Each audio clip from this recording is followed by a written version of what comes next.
Hey yo la team, Salam alaikum. Alaikum assalam. bienvenue sur le Switch TV, t'es avec Harris.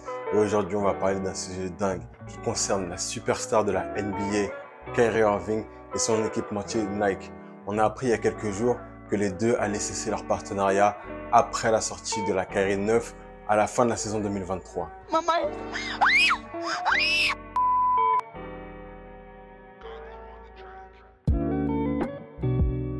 Cette histoire, elle avait bien commencé.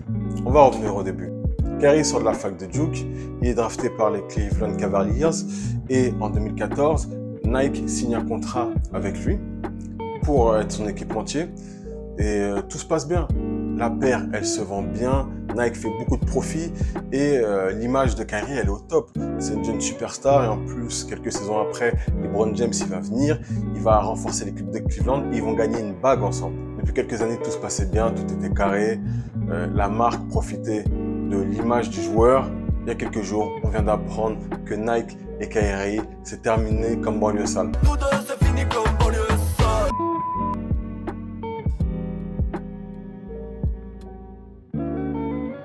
Kyrie, on le connaît, ça fait un petit moment que l'on sait qu'il est beaucoup dans la controverse de par certaines de ses actions et certaines de ses déclarations. Ces dernières années, Nike a montré qu'il pouvait bosser avec des athlètes qui n'étaient pas forcément dans les meilleures faveurs du public.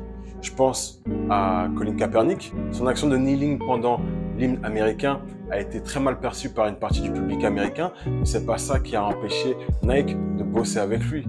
Ou bien Travis Scott, après le drame de Astroworld, Nike a continué de bosser avec lui, a continué son partenariat et c'est pas une surprise. Quand on voit la hype qu'il y a dessus et quand on voit les montants sur StockX, on se dit que voilà, c'est une pépite. Autant continuer. Même si ces deux personnes que je viens de citer sont dans la controverse, elles bossent encore avec Nike. Donc la question qu'on peut se poser, c'est pourquoi maintenant Nike décide de mettre un athlète du statut de Kyrie Irving, qui est quand même une superstar, sur le côté. Donc pour comprendre la démarche de Nike, on va revenir sur quelques éléments qui ont teinté la relation entre Nike et Kyrie. Et on va commencer par le comportement de Kyrie.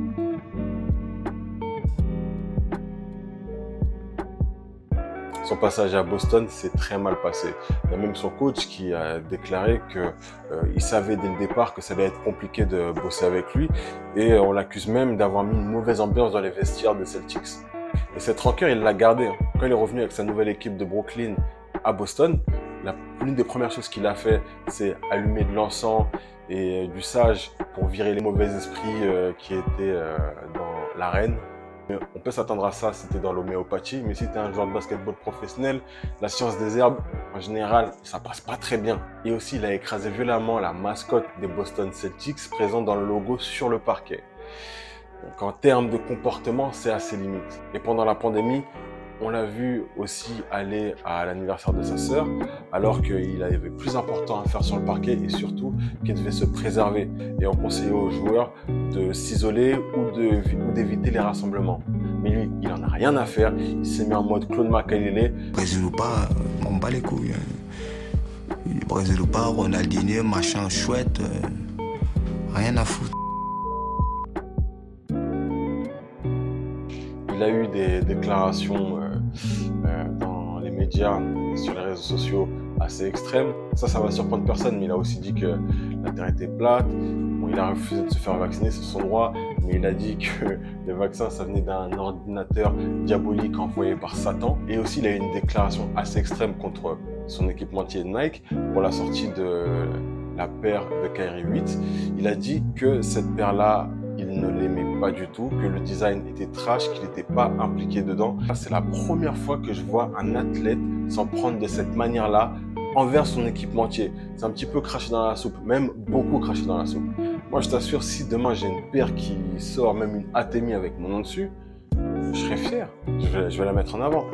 Bien sûr, je redesignerai 2-3 trucs. Donc c'était très surprenant de voir Kyrie cracher sur Nike de cette manière. Tu crois que c'est du respect, ça? Tu crois que c'est du respect, mon garçon? Et en plus, la Kyrie 8, elle est grave belle. Enfin, dites-moi ce que vous en pensez dans les commentaires. Avec tous ces éléments, maintenant, je comprends pourquoi Kelaini, elle... Bref. Donc, le problème avec Kyrie, c'est qu'il a un ego surdimensionné. On s'en est rendu compte quand LeBron est revenu à Cleveland. Beaucoup de gens ont dit que c'était maintenant l'équipe de Batman et Robin, pour parler de LeBron et Kyrie. Et lui, il a dit non, c'est Batman ou Batman. Moi, je suis le petite personne. Il a souvent revendiqué ça. Il a souvent mis son ego à l'avant. Son ego, justement, ça l'empêche de fédérer les gens autour de lui et partout où il est passé. Au bout d'un moment, il y a eu ces clashs avec ses coéquipiers, que ce soit à Cleveland, que ce soit à Boston ou que ce soit à Brooklyn. Un autre élément qui est problématique avec Kyrie, c'est que le basket ne semble plus être une priorité pour lui. Il fait des saisons où il joue pas beaucoup de matchs, où il se blesse souvent. On peut se demander s'il a encore un intérêt réel pour le basket. Après, quand il est sur le terrain, il est prodigieux comme d'habitude. Mais on semble deviner que le basket, ça le lasse. Il est normal que son équipementier commence à réfléchir et à se dire est-ce qu'on devrait mettre toutes nos billes sur ce joueur-là? Parce qu'au final, en termes de promotion, en termes d'exposition de notre produit, ça va nous limiter. C'est pour ça qu'on en arrive à cette situation-là où Nike a décidé de montrer la porte à Kyrie et de dire bon, ce fut un plaisir, mais ciao. Le futur pour Kyrie, je pense qu'il va facilement pouvoir trouver un nouvel équipementier, surtout si on fait le parallèle avec d'autres sportifs qui ont les mêmes caractéristiques que lui, très exposés médiatiquement, des joueurs très créatifs. Et là, je fais un parallèle avec un autre sport, je pense au cas de Neymar. C'est un joueur qui est très créatif, c'est un joueur qui a un gros potentiel marketing et une grosse influence médiatique. Donc moi, personnellement, je vois bien Kyrie finir chez Puma. Puma essaie de se renforcer sur tout ce qui est opération basket.